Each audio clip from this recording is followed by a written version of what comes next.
बिस्मिल्लाहिर्रहमानिर्रहीम। अस्सलामुअलैकुम dear students. मैं उम्मीद करती हूँ कि आप सब लोग अल्लाह ताला के फजल करम से बिल्कुल ठीक ठाक होंगे। मैं हूँ आप लोगों के साथ एजुकेशन पॉइंट से, जहाँ हम पढ़ेंगे आज सबक नंबर 13, जिसका नाम है हज़रत इकबाल।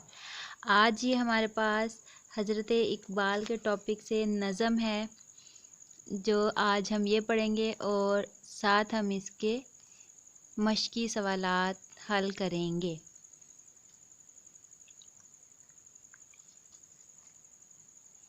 यहाँ हमारे पास इसमें नेक्स्ट पेज पे लिखी हुई है पूरी नज़म हज़रत इकबाल, जिसमें इकबाल की खूबियाँ बयान की गई हैं और उनकी तारीफ़ बयान की गई है। नेक्स्ट हमारे पास सफ़ा नंबर 106 पे हज़रत इकबाल के अल्फाज मायनी दिए गए हैं, जिनमें है हमारे पास पहला लफ्ज़ है तकलीद, यानी कि इसके मायनी हैं पैरवी करना। हक परस्ती, इंसाफ पसंदी, रंगीन, रंगदार, पैकर, सरापा मुजस्मा, शाहीन, बाज की तरह का एक शिकारी परिंदा, रिसालत, रसूल या नबी का मनसब, नामूस, इज़्ज़त या हुर्मत, मुबल्लिग, तबलीग करने वाला, ज़ीस्त, ज़िंदगी या उम्र, आफाकी, पूरी दुनिया से ताल्लुक़ रखने वाला। ये हमें पीछे हज़रत इकबाल के टॉपिक से जो नज़म दी गई है, उस नज़म के हवाले से ये सारे अल्फाज के मायनी है हमारे पास। यानी कि एक शायर ने अल्लामा इकबाल को इन सारे अल्फाज के ज़रिए से उनकी तारीफ़ बयान की है, उनको बयान किया है कि अल्लामा इकबाल की ज़िंदगी ऐसी है कि अगर हम उनकी ज़िंदगी की पैरवी करें तो हमें बहुत सी चीज़ें हासिल हो सकती हैं, जिस तरह हक परस्ती है, यानी कि हक के रास्ते पर चलना, और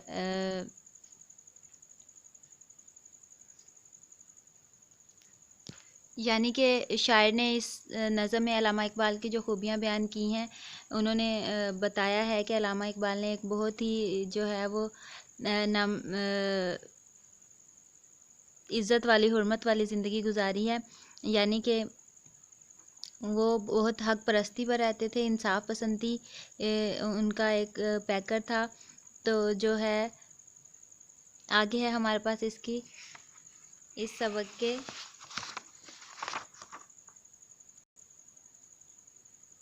इस सबक के कॉलम है सफ़ा नंबर 107 पर। कॉलम अलिफ को कॉलम बे से मिलाकर शेर मुकम्मल करें। यानी कि जो पीछे नज़म में शेर दिए गए हैं, यहाँ हमें कॉलम अलिफ और कॉलम बे में मुख्तलिफ आगे पीछे करके अशार दिए गए हैं। इन अशार को हमने आपस में सही जोड़ना है। तो यहाँ मैंने पहले ही एरो की मदद से, तीर की मदद से इनको मिला दिया है। तो आइए इनको पढ़ते हैं। क्या बताऊँ मैं मेरे इकबाल की क्या शान है। तो इसको देखें आप, इसको मैंने मिलाया है नंबर 2 वाले से, यानी कि ज़ीस्त उनकी अच्छे मुस्लिम की भी है एक पहचान है। नंबर 2 पे है दर से खिदमत दे रही है नज़्म हमदर्दी हमें। तो ये हमारे पास नंबर 2 पे था। इस नंबर 2 वाले को मैंने देखिए आखिरी वाले नंबर से जाके मिलाया है। और सबक ये है कि हम भी औरों की खिदमत करें। नंबर 3 पे हमारे पास है दीदाए बीनाए मिल्लत हज़रत इकबाल हैं। इसको सबसे पहले वाले से मिलाया है। काबिल तकलीद उनके सारे ही अकवाल हैं। अगर आप इनको गौर से देखें, पढ़े, अगर नहीं भी समझ आती तो जब हम इसको पहले शेर को पढ़ के जब हम पीछे नज़म की तरफ जाते हैं तो हमें ऑटोमेटिक समझ में आ जाता है कि इसका अगला मिसरा कौन सा है। मुल्क पाकिस्तान उनके ख्वाब की ताबीर है। इसको देखिए मैंने नंबर 3 वाले से मिलाया है, दूसरे खाने में, दूसरे कॉलम में, जिसकी बुनियादों में उनका जज्बाए तामीर है। ये थे हमारे कॉलम। नेक्स्ट अगला सवाल है हमारे पास अल्फाज साजी। अल्फाज साजी में हमारे पास सवाल है हरूफ की तरतीब दुरुस्त करके अल्फाज बनाएं और उनसे मुतल्लिका मिसरे लिखें। अब यहाँ हमें दिए गए कुछ हरूफ हैं, जैसे कि ये हमें आगे पीछे कुछ हरफ दे दिए गए हैं, इनको सीधा करना है, सीधा करके इनको इनका लफ्ज़ बनाना है और फिर आगे उनके मिसरे लिखने हैं। तो यहाँ अगर हम देखें तो यहाँ पहले हरफ के जो हमें अल्फाज दिए गए हैं उनमें है दाल, काफ, ते और लाम और छोटी ये।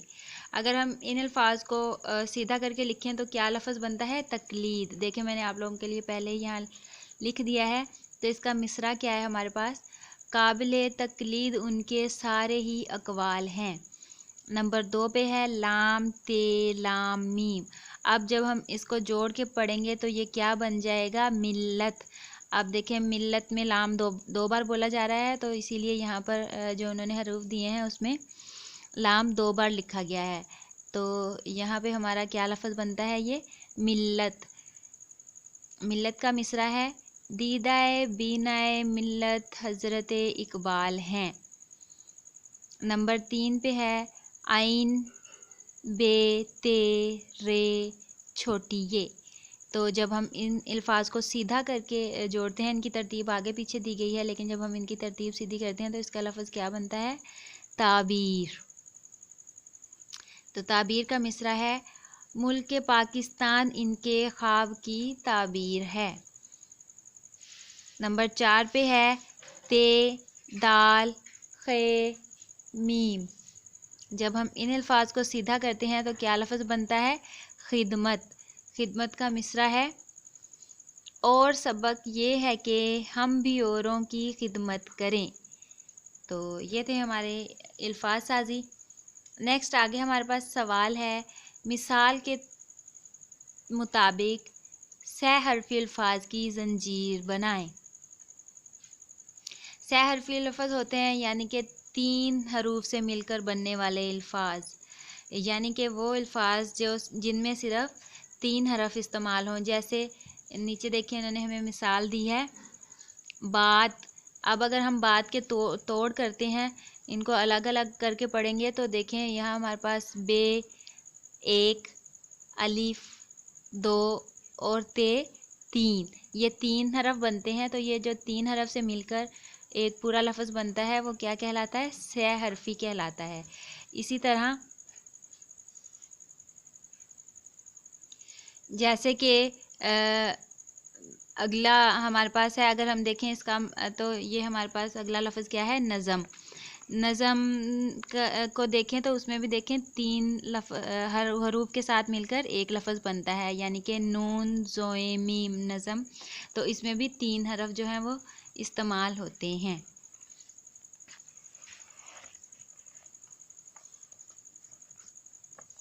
अगले सफ़ा नंबर 108 पे हमारे पास सवाल है ज़ुबान शनासी और कवायद। इसमें हमारे पास है गलत जुमलों की दुरुस्ती। दिए गए जुमलों में मौजूद गलतियों को दुरुस्त करके जुमले दोबारा लिखें। अब यहाँ हमें चंद जुमले दिए गए हैं, उनमें कुछ गलतियाँ हैं, जिन गलतियों को ठीक करके दोबारा लिखना है। पहला जुमला है उसे उर्दू अच्छा आता है। तो यहाँ देखें ये बिल्कुल जुमला हमें पढ़ने में ही समझ में आ जाता है कि ये जुमला ठीक नहीं है, ये जुमला गलत है। यानी कि यहाँ मैंने आगे दुरुस्त करके इसके आगे लिख दिया है उसे उर्दू अच्छी आती है। उर्दू अच्छा नहीं होता, अच्छी होता है, और आता नहीं, आती होता है। ये माह रमज़ान का महीना है। अब माह भी महीने को ही कहते हैं और महीना माह ही होता है। तो अगर हम इस पूरे जुमले में या तो हम माह इस्तेमाल करेंगे या महीना इस्तेमाल करेंगे, या तो हम इस जुमले को सही करके ये कह सकते हैं कि ये माह रमज़ान है। ये जुमला भी ठीक हो सकता है, या फिर हम कहेंगे ये रमज़ान का महीना है।